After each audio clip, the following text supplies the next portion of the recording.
Tourist ബസ്സുകൾക്ക് 1,00,000 രൂപ അടച്ചുകൊണ്ട് സർക്കാരിൽ 1,00,000 രൂപ കെട്ടിക്കൊണ്ട് ടൂറിസ്റ്റ് ബസ്സുകൾക്ക് കളർ മാറ്റാം. സുഹൃത്തുക്കളെ നമസ്കാരം.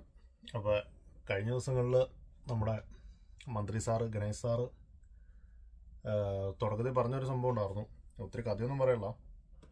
അതായത് കുറേ സ്കൂളിലൊക്കെ ചെല്ലുമ്പോൾ ചെറിയ പിള്ളേർ അല്ലെങ്കിൽ മക്കൾ പറയുകയാണ്, സാറേ ടൂർ പോകാൻ നേരത്ത് വണ്ടിയുടെ കളർ മാറ്റണം, കുറച്ച് ലൈറ്റ് വേണം, സൗണ്ട് വേണം എന്നൊക്കെ പറയുകയാണ്. അപ്പോൾ സാറ് ഒരു ഇതിൽ തന്നെ പറഞ്ഞാട്ടെ, ഇതുപോലെ തന്നെ വീഡിയോ പറഞ്ഞാണ്. സാറ് മനസ്സലിഞ്ഞ് എൻ്റെ മക്കളുടെ ആഗ്രഹം, നമ്മുടെ മക്കളുടെ ആഗ്രഹമല്ല ഉല്ലാസയാത്രയ്ക്ക് പോകണമല്ല. സാറ് തന്നെ പറയണ്ട പല വീഡിയോയിലും, ഉല്ലാസയാത്രയ്ക്ക് പോകുമ്പോൾ വണ്ടി വർണ്ണാഭമായിരിക്കണം എന്ന് പറയുന്നുണ്ട്. അപ്പോൾ നമ്മളെപ്പോലുള്ള കുറേ ആൾക്കാർ വിചാരിച്ചു, എന്തെങ്കിലും ആവട്ടെ, ഇത് ഇലക്ഷൻ ആയതുകൊണ്ടായിരിക്കില്ല എന്ന് വിചാരിച്ചു. കൃത്യമായിട്ട് അത് അങ്ങനെ തന്നെ. അതായത് ഇലക്ഷൻ്റെ സമയം ഇപ്പം ഒരു പൊട്ടിക്കിലാങ്ങ് പൊട്ടിച്ചു കേട്ടോ. ഇപ്പം എന്നാ പറഞ്ഞാൽ കളർ അടിക്കണേ 1,00,000. ഈ 1,00,000 രൂപ കൊടുത്ത് നമ്മളൊരു ബസ്സിന് കളർ അടിച്ച് ഇറക്കുകയാണെന്നുണ്ടെങ്കിൽ 3 മാസം കൂടുമ്പോഴുള്ള ടാക്സ് ഒരു മാറ്റി തരുമോ?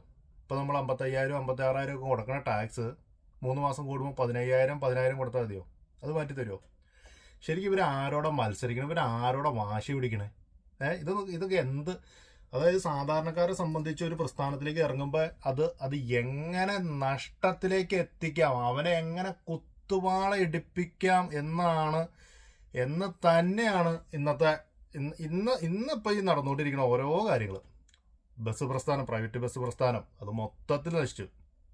ടൂറിസ്റ്റ് ബസ് പ്രസ്ഥാനം അതിൻ്റെ ഉള്ളിലെ തമ്മിത്തല്ലും പരിപാടിയും ഒരു സൈഡിൽ കൂടെ നടക്കണം. അതുകൂടാതെ സർക്കാരിൻ്റെ വേറെ സൈഡിൽ കൂടെ. ഇനിയിപ്പോൾ ഈ പറഞ്ഞ 1,00,000 കൊടുത്ത് കളറെടുത്ത് വണ്ടി റോഡിലേക്ക് ഇറക്കി കഴിഞ്ഞാൽ ഇവരുടെ MVD പോലീസും അത് ഓടിക്കാണ്ട് സമ്മതിക്കും, അതുമില്ല. പക്ഷെ അപ്പോൾ ഞാൻ പറയുകയാണ്, നമ്മുടെ വണ്ടിക്കാരുടെ ഭാഗത്തും കുറേ മിസ്റ്റേക്കുകളുണ്ട്. ഇവർ കാണിച്ച കുറേ കൊള്ളില്ലാത്തരങ്ങൾ ഇവരുടെ കയ്യിലുണ്ട്, ഇപ്പോഴും നടക്കുന്നുണ്ട്. അതും ഇല്ലയെന്ന് പറയല്ല. പക്ഷേ ഇത്ര പൈസ മുടക്കി ഇത്ര ടാക്സും കൊടുത്ത് ഈ സംഭവം പോകുമ്പോൾ ഈ കേരളത്തിലെ ഖജനാവിലേക്ക് എനിക്ക് തോന്നുന്നു ഏറ്റവും കൂടുതൽ മദ്യം കഴിഞ്ഞ് കഴിഞ്ഞാൽ ഏറ്റവും കൂടുതൽ എനിക്ക് തോന്നുന്നു നികുതി വന്നത് ഈ ബസ് ടാക്സിൻ്റെ ടൂറിസ്റ്റ് ബസ്സിൻ്റെയൊക്കെയാണെന്ന് തോന്നുന്നു. കാരണം 3 മാസം കൂടുമേ കൊടുക്കണത് 1-2 രൂപയല്ലേ, അങ്ങനെ 1-2 വണ്ടിയല്ല. അപ്പോൾ അത്ര നല്ലൊരു പ്രസ്ഥാനത്തെയാണ് ഇവരെല്ലാവരും കൂടി അടിച്ച് നാശമായി കളഞ്ഞത്. പ്രൈവറ്റ് ബസ് പ്രസ്ഥാനം ഓൾറെഡി നശിപ്പിച്ച് അത് തല്ലുമേ കയറ്റി വെച്ചു. ഇപ്പോൾ കഴിഞ്ഞ ദിവസം കണ്ടു ഗോവയിലേക്ക് മറ്റേ KSRTC ട്രിപ്പ് കൊടുക്കുകയെന്നുണ്ടെന്ന്.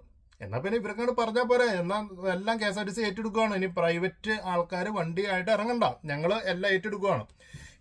ഇവർ പറഞ്ഞ വാടക, ഇവർ പറഞ്ഞ ടാക്സ് കൊടുക്കണം, ഇവർ പറഞ്ഞ രീതിയിൽ വണ്ടി ഓടിക്കണം. നമ്മൾ കാശ് കൊടുത്തിട്ട വണ്ടി ഇവർ പറഞ്ഞ രീതിയിൽ നമ്മൾ ഓടിച്ച് ഈ പറഞ്ഞ സംഭവങ്ങളെല്ലാം ചെയ്തിട്ട് സർക്കാരിൻ്റെ ഭാഗത്തുനിന്നൊരു സഹായവും ഇല്ല. അതിൻ്റെ പുറമെ KSRTC ഇട്ട് ഇവരുടെ കല്യാണോട്ടം, ഇവരുടെ ടൂറോട്ടം, വിനോദസഞ്ചാരം, തേങ്ങാന്നും പറഞ്ഞ ഒരു സൈഡിൽ കൂടെ അങ്ങനെ. അപ്പോൾ എന്നെ അതിനകത്ത് മനസ്സിലാക്കണ്ടേ? ആദ്യം പറഞ്ഞതിലേക്ക് വരാം. അപ്പോൾ ഈ പിള്ളേർ ഈ പറഞ്ഞ സംഭവമൊക്കെയാണ് നിൽക്കട്ടെ. അപ്പോൾ ഈ നമ്മുടെ സാറിന് ചിലപ്പോൾ ഇപ്പോഴായിരിക്കും ചിലപ്പോൾ പെട്ടെന്ന് ബുദ്ധി ഉദിച്ചത്. ഇത്ര നാളും, അതായത് മന്ത്രി ആയിരുന്നിട്ട് ഇത്ര നാളും അത് വെള്ള നിറത്തിലായിരുന്നു ഇത് ഓടിയെന്നുള്ളതും ഇത് ടൂറ് പോകാൻ വേണ്ടിയിട്ടുള്ളതാണെന്നുള്ളതും ഇതിൻ്റെ അകത്ത് കളർ വേണം, കുറച്ച് ലൈറ്റും കുറച്ച് സൗണ്ടും വേണം, ഇതൊക്കെ ആഘോഷത്തിന് വേണ്ടിയിട്ടുള്ളതാണെന്നുള്ളതും സാറിന് ഇത്ര നാൾ, അതായത് ഈ ഭരണത്തിലേക്ക് ഇപ്പം കയറി ഇവിടെ മരുത്തി ഒരു മണ്ടൻ ആക്സിഡൻ്റ് ഉണ്ടാവുമെന്നും പറഞ്ഞ് വണ്ടിക്ക് വെള്ളം എടുപ്പിച്ച് വെക്കുക. അത് കഴിഞ്ഞപ്പോൾ ഗണേശ് സാറ് കയറിയപ്പോൾ നമുക്കൊരു പ്രതീക്ഷ ഉണ്ടായിരുന്നു, പുള്ളി ഒരു വണ്ടിഭ്രാന്തനാണ്, വണ്ടീനെ സ്നേഹിക്കുന്ന ആളാണ്, അപ്പോൾ അതിൻ്റേതായ കാര്യങ്ങൾ വരുന്നു പ്രതീക്ഷിച്ചു. പക്ഷെ അതൊന്നും നടന്നില്ല. ഈ ഇലക്ഷൻ്റെ ടൈമായപ്പോൾ ഇത്ര നാളും ഇല്ലാത്ത പിള്ളേരോടുള്ള സ്നേഹം, ഇത്ര നാളും ഇല്ലാത്ത വണ്ടിയോടുള്ള സ്നേഹമൊക്കെ കണ്ടു കഴിഞ്ഞപ്പോൾ അപ്പോഴും നമ്മൾ പ്രതീക്ഷിച്ചത് എന്തെങ്കിലും ആവട്ടെ, സംഭവം സെറ്റ് ആവട്ടോ എന്ന് പ്രതീക്ഷിച്ചു. നല്ല രീതിയിൽ സെറ്റാക്കി തന്നിട്ടുണ്ട്. എന്താണെന്നുണ്ടെങ്കിലും എനിക്കറിയാൻ പാടില്ല ആർക്ക് വേണ്ടിയിട്ടാണ് ഈ പറഞ്ഞ ഈ 1,00,000 രൂപ കൊടുത്ത് വണ്ടിയിലേക്ക് ഈ പറഞ്ഞ സാധനം ഇറക്കണം. ഏതാണ്ട് 1 കോടി രൂപ അടുത്ത് വരും ഒരു ടൂറിസ്റ്റ് ബസ് ഇറങ്ങി വന്നെന്നുണ്ടെങ്കിൽ. ഈ പറഞ്ഞ ഇന്നത്തെ സിസ്റ്റവും ലൈറ്റും ഈ പറഞ്ഞൊരു വണ്ടി ബോഡി കെട്ടി ചേസ് എടുത്ത് ഇറങ്ങി വരുമ്പോഴത്തേക്ക് ഇത്ര പൈസ വരും. അതിനുള്ള ടാക്സുകൾ കാര്യങ്ങളെല്ലാം വേറെ. അപ്പോൾ ഒരു സാധാരണക്കാരനായ ഒരു വ്യക്തിക്ക് ഈ മേഖലയിലേക്ക് വരരുത്, നീ ഒരു പ്രസ്ഥാനം തുടങ്ങരുത് എന്നുള്ളത് തന്നെയാണ് ഇതിൻ്റെ കൃത്യമായ ഒരു എന്നാ പറഞ്ഞ പ്ലാൻ. അതായത് കാശുള്ളവൻ ചെയ്താൽ മതി, കാശില്ലാത്തവൻ ചെയ്യണ്ട. അതാണല്ലോ നമുക്ക് മനസ്സിലാക്കാൻ പറ്റിയൊരു സംഭവം. എല്ലാം ഇനി കുത്തക മുതലാളിമാരുടെ കൈകളിലേക്ക് എത്തുക എന്നുള്ളൊരു സംഭവമാണ് ഇതിനകത്ത് മനസ്സിലാക്കാനുള്ളത്. സാറിന് ഈ പറഞ്ഞ പോലെ എന്തെങ്കിലും ഈ പറഞ്ഞ വണ്ടികളെ ഒരു മന്ത്രിയായിട്ടിരിക്കുമ്പോൾ സാറിനെ സംബന്ധിച്ച് സാറ് വണ്ടികളെ സ്നേഹിക്കുന്ന ആളാണ്, വണ്ടിയായിട്ട് നടക്കുന്ന ആളാണ്. അപ്പോൾ എന്തെങ്കിലുമൊക്കെ ഒരു സംഭവം ഉണ്ടെന്നുണ്ടെങ്കിൽ മാന്യമായിട്ടുള്ള ഒരു എന്നാ പറഞ്ഞേ, ഇത്രയും പൈസ മുടക്കി ഖജനാവിലേക്ക് തന്നെ ഒരു പ്രസ്ഥാനം നശിപ്പിക്കാതിരിക്കുക.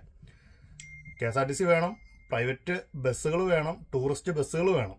എല്ലാം വേണം. ഈ പറഞ്ഞ പ്രൈവറ്റ് മാത്രമായാലും സുഖമാവില്ല, ഈ പറഞ്ഞ KSRTC മാത്രമായാലും സുഖമാവില്ല. ജനങ്ങൾക്ക് എപ്പോഴും നല്ല രീതിയിലുള്ള എല്ലാ സംഭവങ്ങളും വേണം. പക്ഷേ ഇത്തരം പൈസ കിട്ടുന്ന ഈ ടൂറിസ്റ്റ് ബസ് മേഖലയെ നശിപ്പിക്കാതിരിക്കുകയാണെന്നുണ്ടെങ്കിൽ വളരെ നല്ലതായിരിക്കും. കാരണം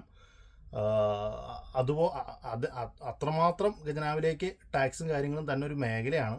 അപ്പോൾ അതിനെ വേണ്ട രീതിയിൽ സൽക്കരിച്ച് വേണ്ട രീതിയിൽ കൊണ്ടുകിടക്കുകയാണെന്നുണ്ടെങ്കിൽ എല്ലാവർക്കും നല്ലതാണ്.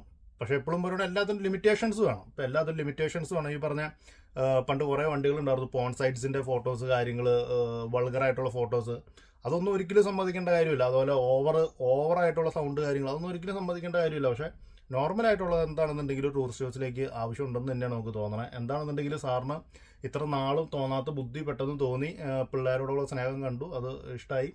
അതിൻ്റെ പുറമെ ഒരു 1 ലക്ഷം രൂപയും കൂടി ഇത് കണ്ടു, അതും ഇഷ്ടമായി. ഈ 1 ലക്ഷം രൂപ ഗവൺമെൻറ്റിലേക്ക് അടച്ചിട്ട് വീണ്ടും 2-2.5 ലക്ഷം രൂപ ഞങ്ങൾ മുടക്കണമല്ലോ ഇതിനകത്ത് വീണ്ടും പെയിൻ്റ് അടിക്കുക ഇറക്കാനായിട്ട്. അപ്പോൾ അതും നമുക്ക് ഇഷ്ടമായിട്ടുണ്ട്. എന്താണെന്നുണ്ടെങ്കിലും നല്ല നല്ല തീരുമാനങ്ങൾ, ഇതുപോലുള്ള തീരുമാനങ്ങൾ ഇനിയും സ്വാഗതം ചെയ്യുന്നു.